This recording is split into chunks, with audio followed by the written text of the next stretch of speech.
Hey everybody, this is Stephen Cade, and you are watching the UK Americana Bar Show.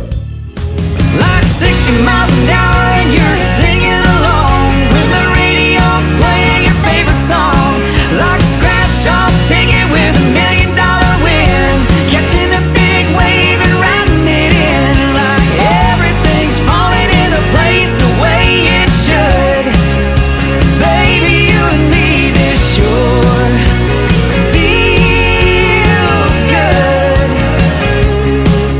Hey everybody, welcome back to the UK Americana Bar Show. Thank you for joining us, we really do appreciate it. Bringing you part 2 of the interview I did with the fabulous Stephen Cade, where he tells us all about his Giving Guitars Foundation. He tells us about the time he met William Shatner, Mr. Captain Kirk of the Starship Enterprise, which is quite funny. He also tells us about meeting his hero in a restaurant. Now that is a special story, you're going to love that. We also get him on the spot, and we catch him out. Really, really funny. A great guy. What a country singer this guy is also. You've got to check him out. Part 2, Stephen Cade.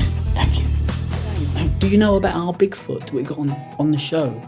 I don't know about it. Her name's Bernie. Now, she's a bit upset because she wanted to meet you personally, among all the stars that we have.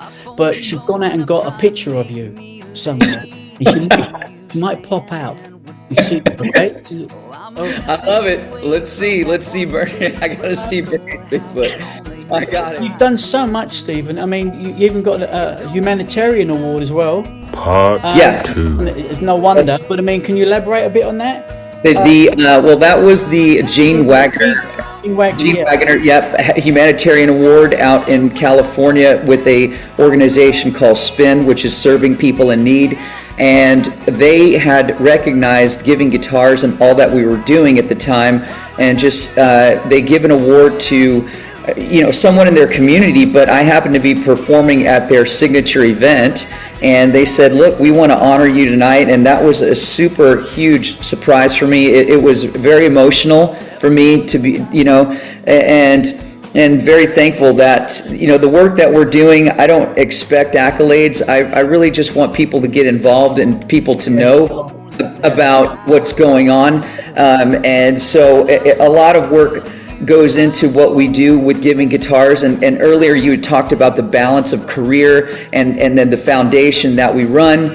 And just my family and I, we run all of it, except with some volunteers and some helpers and fans that do help. But we are really at the nucleus, putting all that energy out, all the communications, all of the logistics.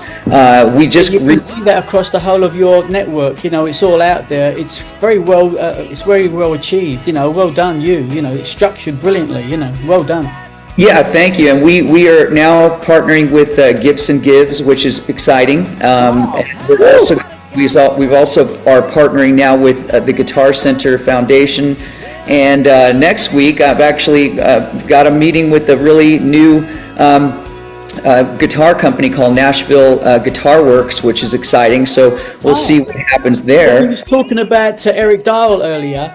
And he mentioned that to me about it. He said it's a great project, and everyone's looking forward to it. So that's pretty good.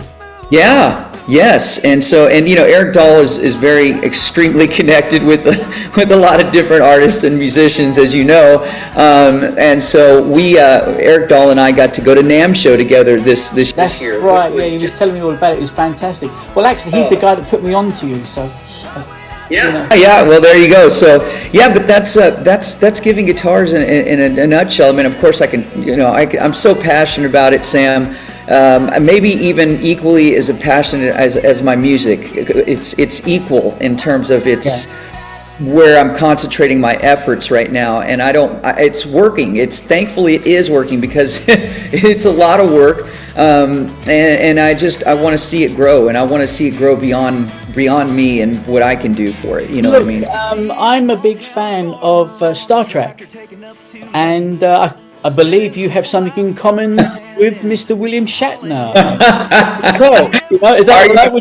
Would you like to William?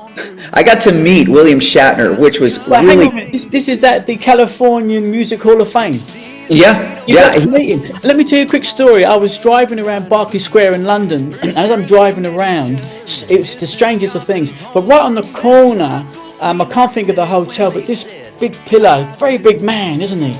And he stood there, but 6 foot tall, big chest, and he said right on the corner waiting for a cab, and it actually looked like he was going to be beamed up. And as I got closer, I thought, oh my God, it's William Shatner. I couldn't believe it. Oh my God. But what was he really like when you met him? Oh, he was, I don't remember him being 6 feet. He might have been, high fives, but maybe, Don't forget, I'm only 4'12", so you have to. Well, and William is 93 now, if I'm not mistaken. When I met him, he was, I think, 91 or 92, it was a couple years ago. But yeah, he's a very nice gentleman. He pulled over for a minute and chatted with me, and it was very nice of him. He signed a book that I had brought, and so I think I gave that to my friend. But yeah, I took a picture with him, and he just, he was inducted into the California Music Hall of Fame along with myself, Richie Valens, and Leanne Rimes. Leanne Rimes, did you get to meet Leanne Rimes? I didn't get to meet her. She did she was touring, so she video conferenced in to this. Oh, cool, right. I got to perform at this venue, so it kind of connected. And there's so many other music stories. I mean, I could tell you that I played with Darius Rucker. He jumped on stage with me in San Diego, and I was performing, and in walks Darius Rucker, and he points at me and he's like, "Can I sing with you?" And I'm like, "Absolutely, jump on, dude. Let's catch some, let's catch a song." So you're talking about Darius Rucker. I'm a really, really big fan of his. So what was it like working with him backstage and all that? It was great working with him, and he was just a super kind guy, and he was very talented. Oh my gosh, it's Bigfoot! Hey Bernie, Bernie, this is Steven. Steven, this is Bernie, our Bigfoot. Hey, what's up? Bernie, how are you? Bernie, Good to see you. Sign it for you and give it back to you. Is that okay? I see you have a photo of me. I love that. Yeah, it's a nice photo. You like the photo, Bernie? Okay. Bernie's a fan. I love that. Bernie's a fan. She's a big fan. A big fan. You've got family in Canada, don't you know? I do now. I guess so. I do now. Cause these are the best days of my life. From the moment I open up my eyes till the sky turns down the lights, I'm not missing anything. Thinking about what could have been, but don't hold a candle to what is. Oh yeah, nothing beats feeling like this. I'm watching the sunrise. I can't think of anything I would trade or anything I would change. No, I don't even wanna try. 'Cause these are the best days of my life. From the moment You are based in Nashville. Were you born in Nashville? I was born in Houston, Texas. Born and raised. Oh, okay, in Texas. We had another guy earlier that we spoke to, Garrett Bradford, born in Texas. But you have to find someone that's been born in Nashville. They come from all over the place, I suppose, in the States, and they end up at Music Road, Music City, which is Nashville. Yes. So look, I've got a couple of things to ask you, but before you go, what is the future? What's going on there? So what's your immediate future? I know you come to the UK pretty soon, again. Yeah. Yes. I see you smiling because you've got a hell of a lot of stuff going on, haven't you? Well, the future for me is really doing some touring. We are going to be going to Illinois, to the Chicago area, to perform shows and donate a guitar. I have a really cool event in Arlington Heights it's called the Giving Guitars fundraiser there, but it's at a place called Hey Noni, and then I'm going to be donating guitars in Rockford, Illinois, and then from there we're going to Minnesota, to Anoka, Minnesota, where I will perform, and again we'll donate some guitars, and then again in California. And so these are all, we have tours set up all the way through June, and some other shows sprinkled out through the rest of the year, and that will be, we'll be... Have time to eat. Oh yeah. Oh, I love to eat. I love eating, man. Are you kidding? I have to eat. They try to stop me from eating. As you can see, I'm in my kitchen. I'm gonna. Well, listen, Stephen, great to have you on the show. So appreciated, man. You're inspirational to say the least. Thank you. Before you go, before we say goodbye to you, I've got a couple of things to say. We've got a new section to the show called On the Spot. Would you like to have a go at it? I've got to put you on the spot. Yeah, let's go. You sure? Yeah. Okay, well, it's basically about... where's that come from? Right, well, it's basically about... You can either tell me a joke, or I can ask you a question. What would you like? Go ahead and ask me a question. No joke out of Nashville. Okay, let me give you a question. Here comes a question. God, you better get this right, mister. So, we talk about giving guitars. Yeah? Yes. Right, the question to you is this. Where is the world's biggest guitar? Is it in the UK? Is it in Houston, Texas? Or is it in Spain? Whoa, Stephen, that's a hard one. Come on. Okay, but may I ask a question? Spain, Houston, Texas. Where is the biggest guitar? The biggest man. Okay, well, all right. I'm gonna go with everything is big in Texas, so I'm going with Houston. God. Oh, well done.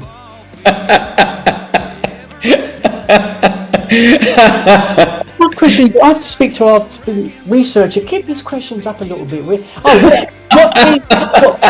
What key is the guitar in? No, I'm only joking. Listen, Steve, fantastic having you on, man. Honestly, please don't forget next time you're in the UK to pop into the studio. Let's get a couple of songs out of you. That'd be fantastic. Really. Yeah, absolutely. I would love to do that. I mean, I'll even sing you a song right now if you want me to grab my guitar and do a little piece for you. Oh my God! Hey, hold the phone. Hey, let's see what I got here. Let me grab my guitar. Here we go. I just got it. Oh man! My wife just gave me this little thing here. Hey, Kelly. Hey, we just saw ya. All right. Fall for you. I'm gonna give you a quick little. First, thank you for this, Stephen. This is just a quick little verse and a chorus of a brand new song that no one has heard yet because it's not recorded. It's called "I Was Sitting in Church and My Pastor Said, If God Had a Truck, What Would Be on His Radio Dial?" So I thought, well, that's a great title, If God Had a Truck. So it goes a little something like this. We jack 'em up and get 'em stuck by the river on a Friday night. Burn some tires and build bonfires in the glow of our taillights. Circle up our Chevys and Fords, get to talking about the Lord above and wonder what it would be like if God had a truck. Would it never need a tank of gas and drive 1,000,000 miles? Automatic when it comes to feeding every hungry child. Couple blankets in the bed to warm the homeless and the tired. A 4x4 that's strong enough to pull us from the muck and mire. It'd always be there to lift us up when times get tough and we get stuck. If God had a truck. Yeah, Stephen, thank you so much. Yeah, my buddy. Isn't he fantastic? I told you this guy was good. Stephen Cade, everybody. Thank you, Stephen. God bless you. God bless you, Sam. We'll see you, man. See you again soon. Bye-bye.